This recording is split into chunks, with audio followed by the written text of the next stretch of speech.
kemarin malam kita kan api gunanya kan kena angin terus ya. Anginnya kan nggak ngotak ya. Nggak ngotak sekali. Sampai pohon-pohonnya itu sampai Itu menari-nari. atapnya apa? Oh pendopo itu ya. Iya, pendopoan itu sampai turun itu jatuh. Jatuh. Aku tadi sempat tidur itu keberisikan itu. Aku Terganggu. aku tidur ya aku. Kamu mati. Ngerasa aku tidur Simulasi mati kamu ya. Masih mati aku. Nah itu kan anginnya kencang Mas. Itu kalau misalnya angin kencang itu gimana sih cara memilih tempat yang pas untuk apa namanya untuk ngedirin tenda? Untuk ngediriin tenda. Iya, maksudnya kan walaupun memang kita memang di alam, Betul. memang kan pasti udah pasti ngerasain itu. Cuma antisipasinya untuk meminimalisir entah itu dingin atau entah itu bisa ngerusak pondasi tenda. Itu pemilihannya seperti apa? Tanah sih, lebih ke tanah. Tanahnya itu yang rigid, yang padat gitu.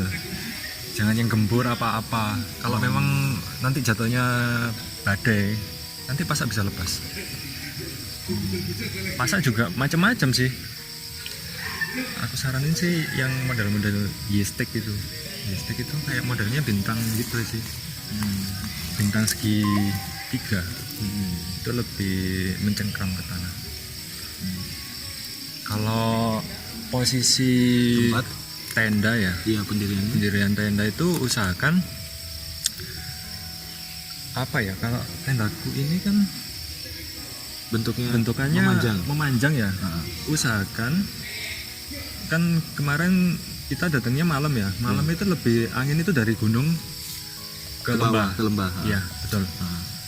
Jadi usahakan posisinya pintu ini kan ya, pintu ini atau belakangnya itu membumi. Oh iya. Jangan memalang sampai malang. Kalau malang kan ini panjang, otomatis nanti ketabrak angin itu jadinya. Nangkap gua. Berarti kan gunungnya kan di sana, teman-teman. Ya betul. Gunung Kalau Kawunya ini kan di di sana. depan kita.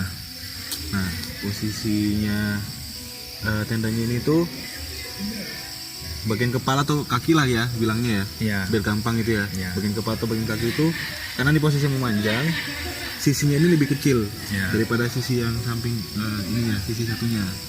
Jadi usahakan memilih sisi yang lebih kecil yang menghadap ke anginnya, membumi lah gitu ya. Iya. Untuk mengurangi gesekan angin ke tendanya. Karena semakin besar sisi yang kena angin itu Hambatannya semakin besar. semakin besar. Jadi kita milih yang sisinya itu lebih kecil. Nah, itu resikonya nanti bisa antara apa namanya? Itu logika gampang lah istilahnya ya. Pasaknya bisa lepas dan kemungkinan terburuknya ya sampai frame patah itu sih.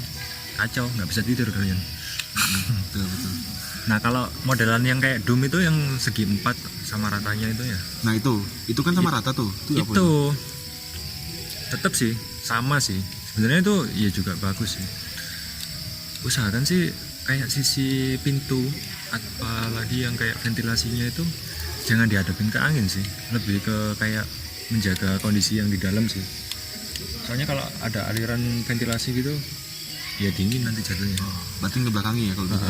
Nah, kalau ini kan kebetulan kalau tendaku sih aku kan udah ngerti ya. Jadi depan belakang sama aja sih Ventilasinya. Terus apa namanya, kenapa aku memilih pintuku ini yang untuk menghadap ke arah angin, karena ya itu tadi medannya itu nggak rata, Miring. ya. Terus posisi tidur di tendaku ini Di pintu kepalanya harus di pintu. karena dia mengerucut. Betul, lebih menyempit ke bagian belakang. Jadi disesuaikan lah ya. Iya, aku ngejar nyamannya itu sih. Oh berarti intinya semuanya tuh harus disesuaikan sama bentuk tenda. Iya, kita harus kenal sama Tendanya kita sendiri dulu. iya gearnya kita itu. Betul. Harus kenal sama gear kita dulu, baru kita bisa menyesuaikan dengan kondisi. Betul. Mas.